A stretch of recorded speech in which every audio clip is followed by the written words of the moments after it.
लेने के लिए जाओगे 4 बार पलट के देखो। 20 रुपए का कोई सामान खरीदोगे 20 बार देखोगे। अपने आज के वर्तमान और अपने भविष्य का फैसला करने वाली वोट को जब देने जाओ तो 1000 बार सोचो कि आपकी वोट से आपके क्षेत्र में विकास होगा नहीं होगा, आपको स्वाभिमान सम्मान का जीवन मिलेगा नहीं मिलेगा, भ्रष्टाचार महंगाई से आपको निजात मिलेगी नहीं मिलेगी, आपकी तरक्की होगी नहीं होगी, आपके बच्चों को रोजगार मिलेगा नहीं मिलेगा, अच्छी शिक्षा मिलेगी नहीं मिलेगी, अच्छा इलाज मिलेगा नहीं मिलेगा। और आज जो दफ्तरों में इतनी लंबी लंबी लाइन लगानी पड़ती है, जिस जनता के जो जनता टैक्स देती है उसको लाइन लगानी पड़ती है, वीआईपी के लिए सब खुला हुआ है।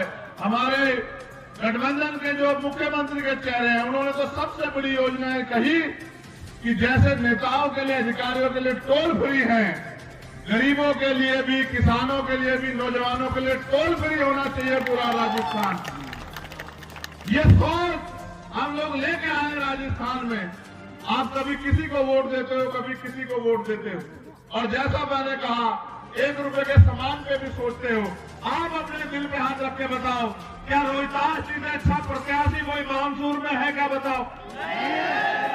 और अगर रोहितास जी ने आपके लिए काम किया और आप अगर मेरे संघर्ष को देखते हैं, मैं क्योंकि गरीब परिवार में जन्मा हूं, पढ़ा लिखा व्यक्ति हूं, हर जुर्म जाति अन्याय अत्याचार पर मुखर होकर लड़ता हूं किसी जाति धर्म के खिलाफ। और कहीं हो देश में कभी ये नहीं देखता सामने कौन है, चाहे किसानों के हित की लड़ाई हो, चाहे सीएम के एनआरसी की लड़ाई हो, चाहे पहलवान बेटों के सम्मान की लड़ाई हो, या चाहे गुर्जर समाज के स्वाभिमान की लड़ाई हो, या किसी गरीब दलित कमजोर या महिला किसी पे भी अन्याय अत्याचार हुआ हो, कभी मैंने पलट के ये नहीं देखा कि सामने कौन है और जिसकी लड़ाई लड़ रहा हो वो कितना हिम्मत वाला है।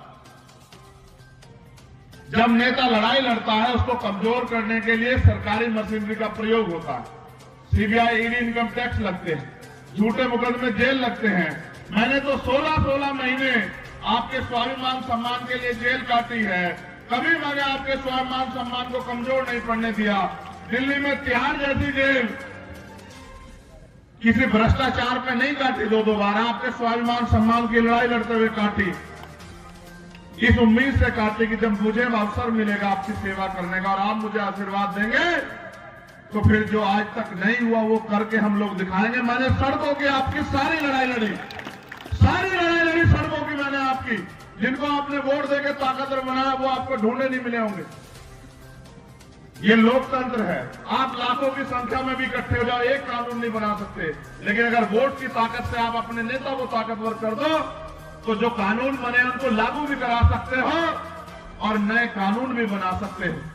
इसलिए मैं आपसे कहना चाहता हूं, क्योंकि रोहतास जी और आपके बीच तो प्यारा गठजोड़ है, जिसका परिणाम मेरे जन्मदिन के अवसर पर मिलने वाला है 3 तारीख को। मैं इस बात को जानता हूं, लेकिन मेरा भी फर्ज बनता है कि मैं आपसे कहूं कि किसी भी कीमत पे वोटों का बिखराव नहीं होना चाहिए। किसी भी कीमत पे कुछ भी हो जाए, चाहे मैं किसी की बुराई नहीं करूंगा, क्योंकि मेरे डिक्शनरी में बुराई शब्द है ही नहीं। मैं तो किसी भी व्यक्ति की तुलना उसके कार्य को देख के करता हूं। आपने भाजपा का भी राज भी देखा और भाजपा से निराश होकर आपने कांग्रेस का वोट दिया, आपने कांग्रेस का राज भी देखा। इन दोनों सरकारों ने आपका कितना ख्याल रखा ये बेहतर जानते हैं। 4.5 साल बाद मुख्यमंत्री जी को पता लगा कि गैस सिलेंडर के दाम कम होने चाहिए। 4.5 साल में नहीं पता लगा। चुनाव आता है, आपकी वोट को लूटने के लिए, आपकी वोट को खरीदने के लिए सब प्रयास होते हैं, क्योंकि जो राज कर रहे हैं वो जानते हैं कि अगर ये वोट की ताकत समझ गया ये कमजोर समाज, तो फिर कोई झूठा राज नहीं करेगा। देश के प्रधानमंत्री जी इस दर्द को कहे बगैर मुझे चैन नहीं पड़ेगी।